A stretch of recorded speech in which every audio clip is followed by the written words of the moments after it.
Hello everyone, welcome to PK chemistry. दोस्तों, last 2 lesson में हमने डिस्कस किया, हमने देखा था किसी भी रिएक्शन की रेट कैसे कैलकुलेट कर सकते हैं। एवरेज रेट देखी हमने, तात्क्षणिक दर देखा है ना। उसके बाद में हमने रेट ऑफ रिएक्शन को रिएक्टेंट और प्रोडक्ट के साथ स्टोइकियोमेट्रिक कोएफिशिएंट के साथ कैसे रिलेट करते हैं वो देखा है ना। उसमें हमने क्रियाकारक के विलुप्त होने की दर और उत्पाद के बनने की दर को सीखा और हमने 2 न्यूमेरिकल्स भी किए। अब इसी चैप्टर में हम आगे बढ़ते हैं। आपका नेक्स्ट टॉपिक है रेट लॉ। सही है, इसको डिस्कस करते हैं। चलिए, रेट लॉ क्या बोलता है। मान लीजिए कोई रिएक्शन है आपकी ए से पी, तो हम एक लॉ पढ़ते हैं, लॉ ऑफ मास एक्शन, द्रव्य अनुपाती क्रिया का नियम। वो क्या बोलता है कि किसी निश्चित ताप पर किसी रासायनिक अभिक्रिया की जो दर है वो उसकी किसके क्रियाकारक की सांद्रता के समानुपाती होती है। ठीक है ना, यानी कि इसकी जो रेट होगी वो डायरेक्टली प्रोपोर्शनल होगी किसकी, कंसंट्रेशन ऑफ रिएक्टेंट। अब देखिए यहां इसका जो स्टोइकियोमेट्रिक कोएफिशिएंट है ना वो कितना है, 1 है। ठीक है, तो जो हमने यहां पर रिएक्टेंट की कंसंट्रेशन लिखी है उसकी पावर लगाते हैं हम। यहां पर जो स्टोइकियोमेट्रिक कोएफिशिएंट होता है उसको यहां रिएक्टेंट की कंसंट्रेशन की पावर पे ऊपर लगाते हैं, इसकी पावर लगाते हैं। अब 1 को तो हम लगाते नहीं क्योंकि अनस्टूड है, तो इससे कोई फर्क पड़ेगा ही नहीं। ठीक है, अब देखिए यहां ये जो आपका ये प्रोपोर्शनलिटी साइन है इसको हटाने के लिए हम क्या लाते हैं, कांस्टेंट लाते हैं। कांस्टेंट है यहाँ पर के, है ना, और ये हो गया आपका ए। ये हो गया हमारा रेट लॉ इस रिएक्शन के लिए। यहां पर के क्या है, आपका रेट कांस्टेंट है। क्या है, रेट कांस्टेंट, वेग नियतांक। ठीक है, इसकी यूनिट डिस्कस करेंगे अपन अभी। चलिए, मान लीजिए ये रिएक्शन कुछ इस तरह से होती तो उसको कैसे लिखते हैं।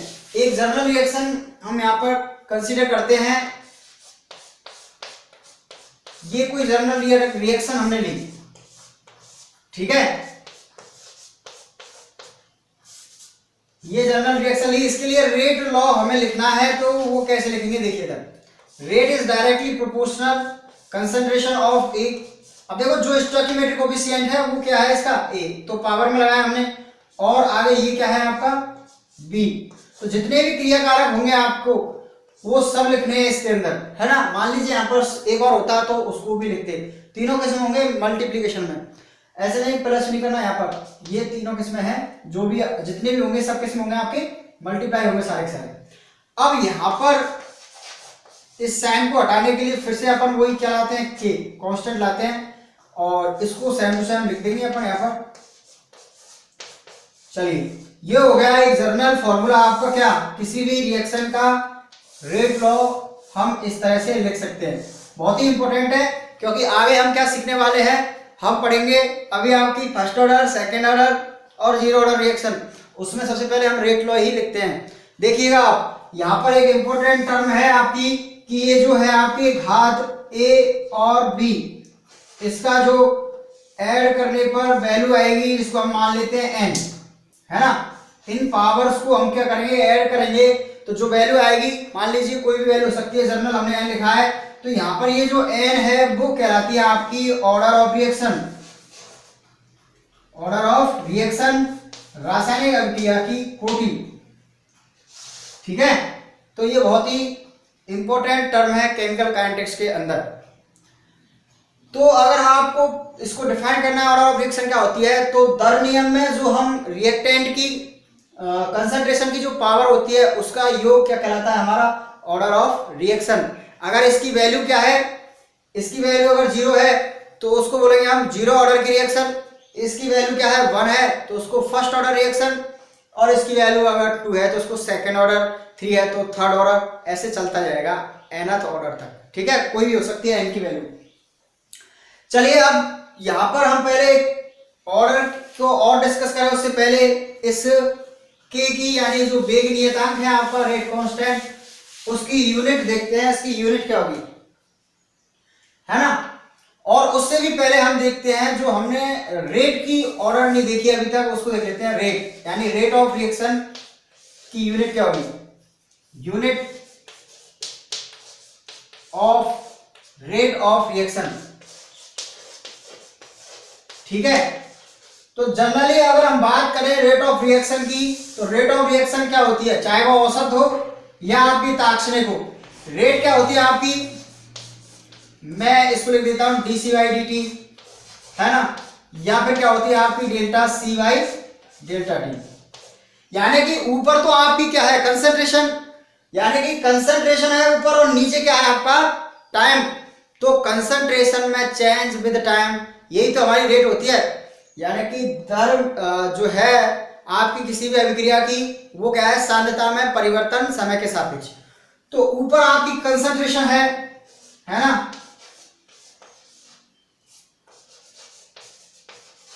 और नीचे क्या है आपका टाइम, इस तरह से।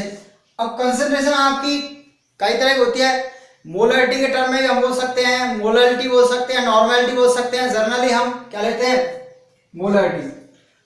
तो अगर यहाँ पर हम बात करें मोलरिटी क्या होती है, मोल पर लीटर, क्या होती है मोल पर लीटर, जिसको हम ऐसे लिख सकते हैं, इसको कैसे पढ़ेंगे हम, मोल पर लीटर अपॉन क्या है आपका टाइम। टाइम अगर हम सेकंड में लेंगे तो सेकंड हो जाएगा, मिनट में लेंगे तो मिनट हो जाएगा। तो इसको हम पूरे को ऐसे लिख सकते हैं मोल पर लीटर पर टाइम, ठीक है। ये हो गई आपकी क्या रेट ऑफ रिएक्शन की यूनिट, ऑलवेज यही होगी आपकी, है ना। रेट ऑफ रिएक्शन की जो यूनिट है वो चेंज नहीं होगी, वो तो कोई सा भी ऑर्डर हो आपका, कोई सी ऑर्डर की रिएक्शन हो, हमेशा मोल पर लीटर और टाइम इनवर्स। टाइम अगर सेकंड में है तो आपका सेकंड इनवर्स हो जाएगा, अगर मिनट में है तो वो क्या हो जाएगा आपका मिनट इनवर्स हो जाएगा। चलिए अब देखते हैं हम यूनिट किसकी, यूनिट ऑफ रेट कांस्टेंट के की। अभी ये जो हमने रेट की कांस्टेंट देखे ये हमें काम आने वाली है उसमें, ठीक है। चलिएगा अब देखते हैं unit of rate constant, rate constant, unit of rate constant. देखो यूनिट का फिजिकल केमिस्ट्री में बहुत ही इंपॉर्टेंट रोल है। अगर आपने इस यूनिट का खेल नहीं समझा तो आपको न्यूमेरिकल्स करने में बहुत प्रॉब्लम आने वाली है, ठीक है। तो मैं यूनिट कन्वर्जन से रिलेटेड एक लेक्चर तैयार करूंगा, बेसिक और ग्राफ से रिलेटेड, जनरल जो ग्राफ होते हैं उनसे रिलेटेड भी एक लेसन तैयार करूंगा, आप देख सकते हो इसी के अंदर अलग से। चलिएगा इधर देखिए, अभी हमने क्या लिखा था, रेट लॉ लिखा था। रेट लॉ क्या होता है आपका, मैं अगर जनरल बात करूं तो मान लेता हूं कोई भी रिएक्टेंट होगा और जितने भी रिएक्टेंट होंगे उन सबको ऐड करेंगे हम तो पावर एन आएगी आपकी, है ना। एन क्या है यहाँ पर, ऑर्डर ऑफ रिएक्शन। चलिए यहां पर अब क्या करेंगे हम, ये रेट है आपकी और ये क्या है आपका कंसंट्रेशन। तो यहां से के कैलकुलेट करने के लिए, के की यूनिट निकालने के लिए हम के को एक तरफ लेते हैं और इसको इधर लेते हैं। जैसे ये क्या है, रेट है आपकी, रेट अपॉन कंसंट्रेशन ऑफ ए की पावर एन। तो देखो अभी अभी हमने निकाला था कि जो रेट होती है उसकी अगर हम बात करें तो क्या होती है, मोल पर लीटर, मोल पर लीटर और आपका टाइम इनवर्स, इनवर्स कह लो लीटर इनवर्स, ठीक है। मोल पर लीटर पर टाइम या टाइम इनवर्स, इसको टाइम इनवर्स बोलते हैं। चलिए नीचे भी क्या है आपकी कंसंट्रेशन की पावर एन है, तो इसको क्या लिखेंगे हम, मोल पर लीटर की पावर एन। अब देखिए छोटी सी कॉन्सेप्ट है, मान लीजिए आपकी कोई नंबर है उसकी पावर ए, नीचे सेम नंबर है उसकी पावर क्या है बी। तो ये एक प्रॉपर्टी है, घातांक का नियम है आपका, कि जो अगर आपका जो बेस है वो सेम है तो आपकी क्या है पावर क्या होंगी, घट जाती है ऐसे। अगर ये दोनों मल्टीप्लाई में होते हैं ऐसे तो ये क्या होती है आपकी ऐड होती, और अगर ऐसे भाग में होती हैं तो ये क्या होंगे आपकी सब्सट्रैक्ट होंगी ये वाली। तो अब देखो यहाँ पर ये मोल पर लीटर है, इसको हम ब्रैकेट के अंदर लिख दें, और ये भी क्या है मोल पर लीटर। ऊपर इसकी पावर कुछ नहीं दिख रही है यहाँ पर, तो क्या मानेंगे हम 1, और नीचे क्या है ये n। तो यहां से हम कह सकते हैं कि जो k है आपका वो जर्नल उसकी यूनिट की बात करें वो क्या हो जाएगी, मोल पर लीटर की power 1 minus n time inverse. अब ये टाइम कुछ भी हो सकता है, अगर सेकंड है तो सेकंड इनवर्स लिखेंगे और अगर मिनट में है तो मिनट इनवर्स लिखेंगे, ठीक है। तो ये बहुत ही इंपॉर्टेंट हो गया एक जर्नल किसका। देखिए ये फॉर्मूला आपके लिए बहुत काम में आने वाला है। न्यूमेरिकल्स के अंदर हमको अगर के की वैल्यू दे दी जाए, उसको देखते ही हम फाइंड कर सकते हैं कि वो कितने ऑर्डर की रिएक्शन होगी, यानी के की वैल्यू से हम ऑर्डर ऑफ रिएक्शन फाइंड कर सकते हैं। चलिए ये फॉर्मूला तो नीचे है ही आपका जर्नल, चलो एक बार और लिख देता हूं मैं ऊपर, फिर हम देखो क्या करते हैं इससे। देखिएगा क्या फॉर्मूला हो गया हमारा जर्नल, K इक्वल टू मोल पर लीटर की पावर 1 माइनस है, और ये क्या हो गया आपका इधर टाइम है ना। चलो मान लेते हैं हम टाइम को सेकंड में मान लेते हैं। किस में मान लेते हैं? सेकंड में। फिलहाल ज्यादातर क्या होता है सेकंड में ही आएगा आपका टाइम, है ना। अब हम क्या करेंगे, ये तो जर्नल होगा। अब अलग अलग ऑर्डर की रिएक्शन होती है हमारे, तो एन की वैल्यू अगर मान लीजिए 0 ऑर्डर की रिएक्शन है तो n इक्वल टू 0। इसके लिए k की वैल्यू क्या होगी, देखो इसको हम k0 लिख देते हैं, है ना। तो इसकी वैल्यू क्या होगी, देखो मोल पर लीटर तो आएगा ही आपका। अब यहां देख रहे हैं हम 1 माइनस 0 जाएगा, n की वैल्यू 0 है, 1 माइनस 0, तो क्या होगा, ये 1 माइनस 0 करेंगे तो 1 ही आएगा आपका, ठीक है, सेकंड इनवर्स। तो ये हो जाएगा आपकी 0 ऑर्डर के k की यूनिट। अगर n की वैल्यू कितनी है आपकी 1, तो इसको हम k1 लिख सकते हैं, और यहाँ पर इसकी जो बात करें हम, वो होगा आपका मोल पर लीटर की पावर 1 माइनस 1 और सेकेंड इनवर्स। ये बहुत ही इंपॉर्टेंट चीज है। देखो यहाँ पर मोल पर लीटर की पावर 1 माइनस 1 है, ये क्या हो जाएगी वैल्यू 0, और किसी भी चीज की पावर 0 है तो उसकी वैल्यू कितनी होती है, 1 होती है। 1 को सेकेंड इनवर्स से मल्टीप्लाई करेंगे तो डायरेक्ट क्या आएगा यहाँ पर सेकेंड इनवर्स। तो इंपॉर्टेंट बात ये हो गई कि फर्स्ट ऑर्डर की जो रिएक्शन होती है उसके वेग नियतांक की जो यूनिट होती है वो केवल क्या होगी, सेकेंड इनवर्स, है ना। मान लीजिए आपको कोई ऐसे दे दिया जाए कि k की वैल्यू है आपकी 4.3 into 10 to the power -2 second inverse. बताइए ये रिएक्शन की ऑर्डर क्या होगी, ऑर्डर ऑफ रिएक्शन कैलकुलेट करके बताइए। तो हमें कुछ नहीं कह रहा, कुछ नहीं देखना, यहाँ देखना है k की यूनिट। यार हमें पता है कि सेकेंड इनवर्स किसमें होता है, केवल फर्स्ट ऑर्डर में। अभी देखो आप सेकेंड ऑर्डर कैलकुलेट कीजिए।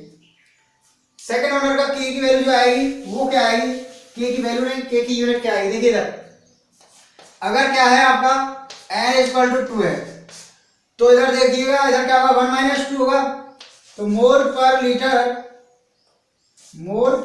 की पावर 1 माइनस 2 सेकेंड इनवर्स, सही है। अब देखिएगा इधर इधर क्या बचेगा, -1 बचेगा, तो ये क्या हो जाएगा मोल पर लीटर की पावर -1 और आपका सेकेंड इनवर्स, ठीक है। तो ये क्या हो जाएगा, देखिए आपका मोल की पावर -1, तो ये तो हो जाएगा मोल इनवर्स, और लीटर की पावर -1 और -1 और, तो ये प्लस हो जाएगा आपका लीटर सेकेंड इनवर्स, तो यही है, ठीक है ना। इस तरह से आप ऑर्डर नंबर 3 की निकाल सकते हो, 4 की निकाल सकते हो, लेकिन हमें ज्यादा नहीं, इतने ही जरूरत है, ठीक है। चलिएगा अब बात आती है इसके बाद में ऑर्डर की। ऑर्डर और एक और चीज हम पढ़ेंगे मॉलिक्यूलर की।